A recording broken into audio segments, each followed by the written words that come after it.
Hello, people! Are you broke?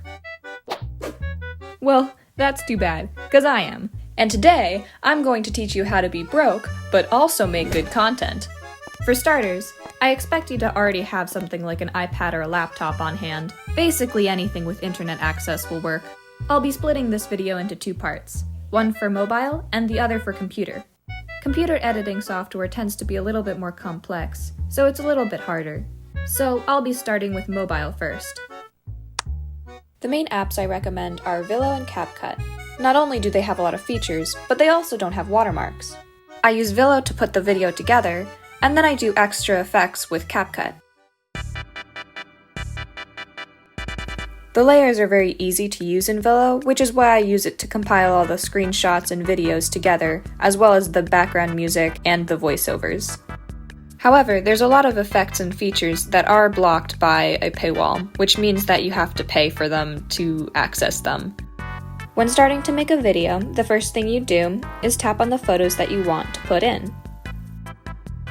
Then, choose the format that you want the video to be in. I would suggest 16:9. This is the format that most videos are in. The first thing to do is to change the length of the photo or video. You can do this by dragging at the end of the photo or video, and then shortening it. The next thing I want to do is add audio. To add music, you click on the music note. Then, you can choose one of your files to add.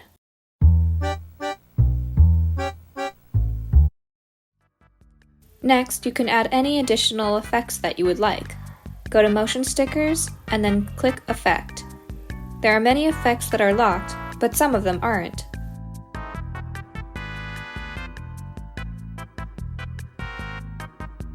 To add text, scroll to the layer and add the text button. Then, you can choose a font, or you can customize your own. They also have sound effects you can add. You can add a sound effect by clicking on the sound effect button, and then going through the library.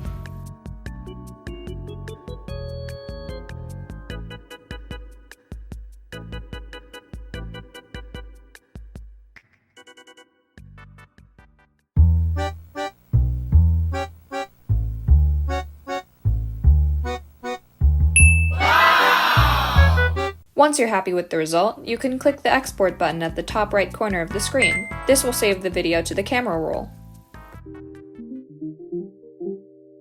In CapCut, there's tons of different kinds of effects. You can layer them on top of each other so that you have more than one playing at once. They also have a lot of motion stickers too.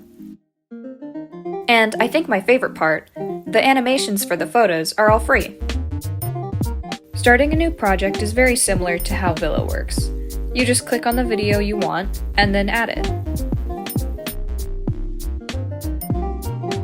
I'll start by adding a motion sticker.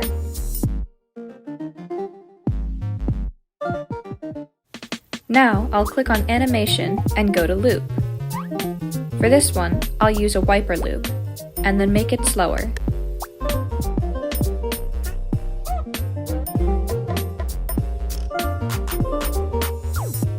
For this sticker, I'll be using an in and out animation instead of a loop.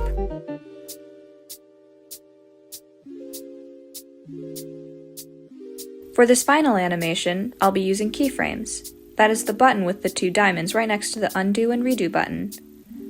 Here, you can use the keyframes to move the object that you're moving from one place to another place over time.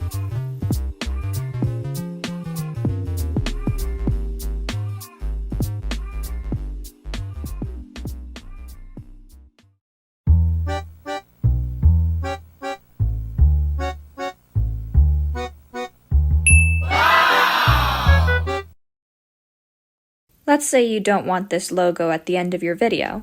You can easily delete it by clicking it and then pressing delete. Then export the video by pressing the same button at the top of the screen like VLLO. But maybe you're more interested in learning about a drawing app. Don't worry, I have a recommendation for that too. Ibis Paint is definitely the app that I would recommend. Not only is it reliable, but it also creates an automatic time-lapse for your drawings. It's a pretty straightforward app, so I won't be going into an in-depth tutorial about it, but there is a tutorial button that you can press so that you can understand the mechanics easier. Now let's move on to computer editing. There's one program that I mainly want to talk about, and that's Live2d. I use Live2d mainly to make full-body tween animations. If you want to tween a character smoothly, then I suggest using Live2d because it's very flexible. Live2d's layout looks super complex in the beginning, but once you get the hang of it, you start to realize that it's actually pretty straightforward. The hardest part about using Live2d is definitely the rigging process. Rigging a character requires you to set up each parameter with a different limb, or whatever part you want to move. While it's not too hard to learn, it does take a little while, and sadly, I can't go over all of that in just one video. However, I can point to two videos that I learned from. These two videos are by SiegeYT and Gacha Editor. They definitely do a better job of explaining how it works. So, if you're interested, go and check them out. Here, I'll be showing how to animate a character who has already been rigged. You simply click on a frame, then you click on the parameter that you want to change. Continue this process until you're satisfied.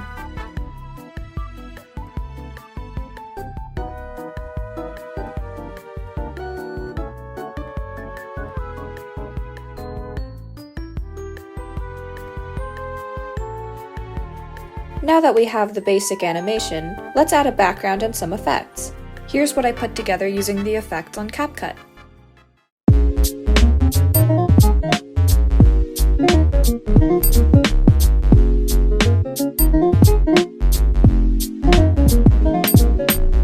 This clip was looped 4 times, but each time it had a different mood due to the effects.